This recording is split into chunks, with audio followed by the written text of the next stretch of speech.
Yo, what's going on, boys? How you guys doing today? Welcome back to another YouTube video. And in today's video, we're going to be taking a look at one of the brand new Act 2 weapons. And this is one that I was really looking forward to ever since I pretty much saw the perks that I can get. Because essentially the Graviton lands, but as a bow. You can do some crazy explosions with some of the rolls you can get on this weapon. And overall, it just has some really good perks. So in today's video, we're going to be taking a look at the perks that you can get on the weapon. What are some of the best ones, and the ones that you should be looking for if you're looking for a god roll on this weapon. And afterwards, we'll talk about the weapons, things that make you unique, and things that I liked or disliked about it. So hopefully you guys enjoyed today's video, and if you do, remember to leave a like and subscribe to the channel in case you guys haven't already. And now let's get into it, and first, let's talk about where to actually get some of these new Act 2 weapons. And the easiest way to get them is going to be from the Quarter Blades activity. Just go in there, and you should be getting some of these new weapons. I'm actually kind of surprised that they added all the remaining weapons here in Act 2, but I definitely welcome it. Now this bow is a lightweight frame, meaning that it draws quicker, and you also move faster when you have this weapon equipped. And it also comes with the two different origin traits we have this season. Whether you deal damage or defeat targets with this weapon, you're going to gain increased stability, reload speed, and handling. And reload speed is definitely very good on this weapon, just because you have to reload after every shot, you definitely get the most out of that reload speed. Or if you get a shiny one, you could also have the option to get Run It Over. Now Run It Over works a little differently on the bows than it does on the other weapons. It overflows the other weapons magazines, but for the bow, you only get faster draw time. So it's not as good as it is on some of the other weapons. I actually kind of prefer running Willing Vessel on this one instead of Run It Over. But now let's move on and let's actually take a look at the perks that we can get on this weapon, because that's really the exciting part about this weapon. Some of the roll combinations you can make.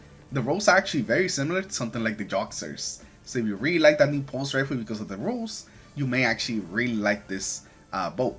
So let's not waste any time, let's get into it, and let's take a look at that very first trade perk. So these are the different perk options we have for it. We have Archer's Temple, Dragonfly, Successful Warm-Up, Headfire Grip, Repulsor Brace, To the Pain, and lastly, Perfect Float.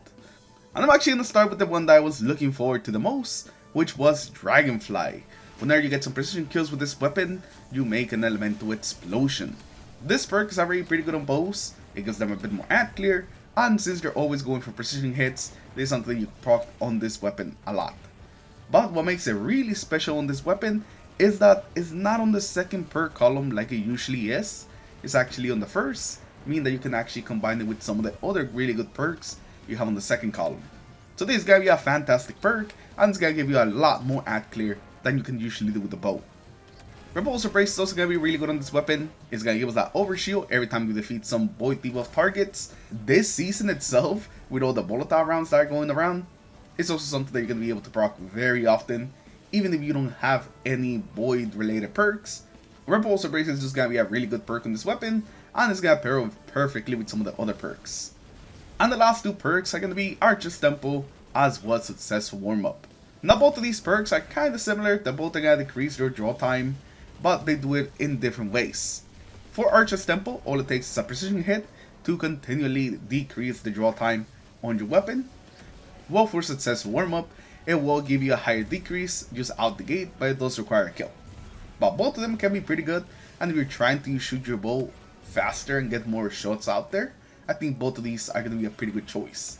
I think for endgame content, Archer's Temple works a little better, since it's just something you could proc with precision hits instead of kills. So those are going to be the best perks that I think you can get in this slot, so let's move on and take a look at the second perk.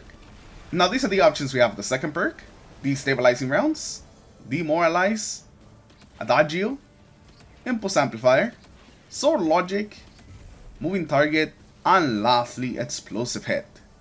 So let's start with some of the void ones, and let's start with, of course, Destabilizing Rounds.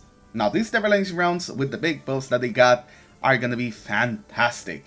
Just like a top tier perk on pretty much any void weapon. And while you can get volatile rounds in many different ways this season, after the season is over, Destabilizing is going to be your go-to. You want just big explosions and volatile rounds. Now the next perk that we have is another void perk, because we also have Demoralize on this weapon, meaning that every time that we get a precision kill, we'll do a weakening explosion. And since again, we're going to mostly be getting precision kills since there's a bow, this is a perk they're going to be able to proc very easily and very often. Meaning that everything's going to be weakened all over the place with this bow, making them a lot easier for you to kill them. So I think Demoralize is going to be a fantastic perk, and if you pair it up with something like Firefly, you're going to have those weakening explosions that are going to be just amazing.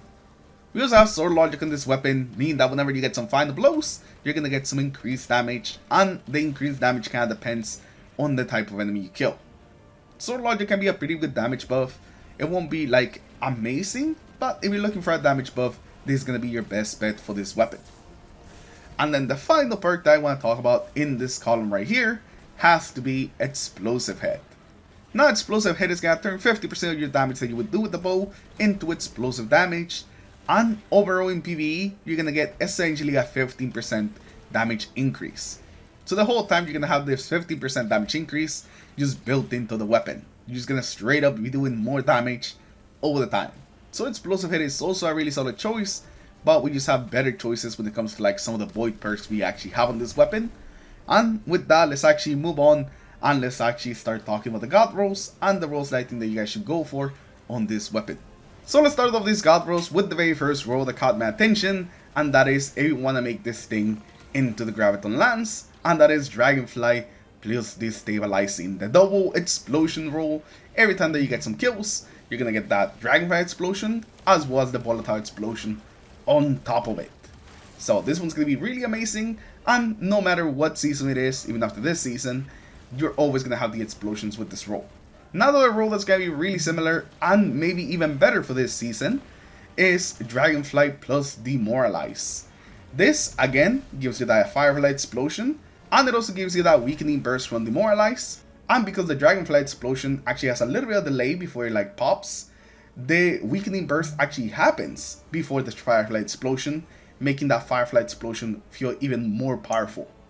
And the reason I say this one might be even better for this season is because just all the different ways that we have to actually get these stabilizing rounds this season.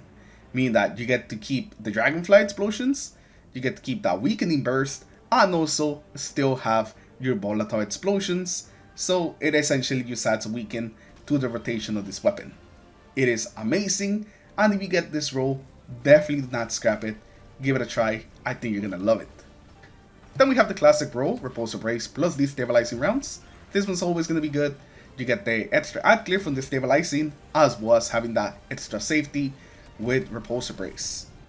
Another roll that definitely also caught my attention is Dragonfly plus Sword Logic. Because Dragonfly does take advantage of any buffs that are applied to the weapon, it can actually use that extra damage that you get from Sword Logic to make even more powerful explosions to give you a bit more ad clear. On top of you just having just extra damage on all your shots. So I think this one's also going to be a pretty good one. I don't think it's going to be as good as some of the other perk combos we have with all the void stuff, but I think it's definitely still worth checking out. And then the last one is going to be Archer's Temple plus Destabilizing rounds. Earlier in the video, I talked about how I really like Archer's Temple for like endgame stuff, just because it's something you can activate, use some precision hits. So I think pairing that up with Destabilizing rounds will make it pretty good. You get the extra ad clear from the Destabilizing, while at the same time having that decreased draw time with the Archer's Temple. So I think this one's gonna work pretty well. Again, I don't really think it'll work maybe as well as the double void perk combos, but I think it's gonna be really nice. But that just kind of shows like how many different like good perk combinations you kind of have on this bow. You have a lot of different things that you can mix and match to make a really good roll. So those are gonna be the rolls that I recommend that you guys go for, and the ones that were the most interesting to me. But let me know in the comments below, what is the god roll that you are gonna be going for? And if you guys just want to share maybe some of the rolls that you got in so far, also leave those in the comments below.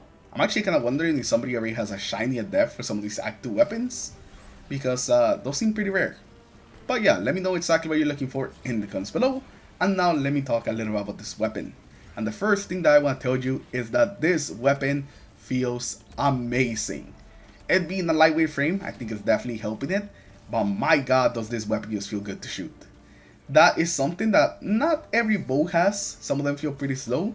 But with the draw time and the type of bow this is, this thing is just fun to shoot. It just feels really nice. It feels very accurate. And it's just a good bow.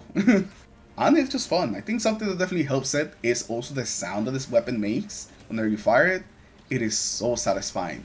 I wonder how they actually made the sound, because it sounds just so good. Now when it comes to the actual gameplay stuff, I really like the bow as well, especially with just how many different like good perk combinations you have on this thing.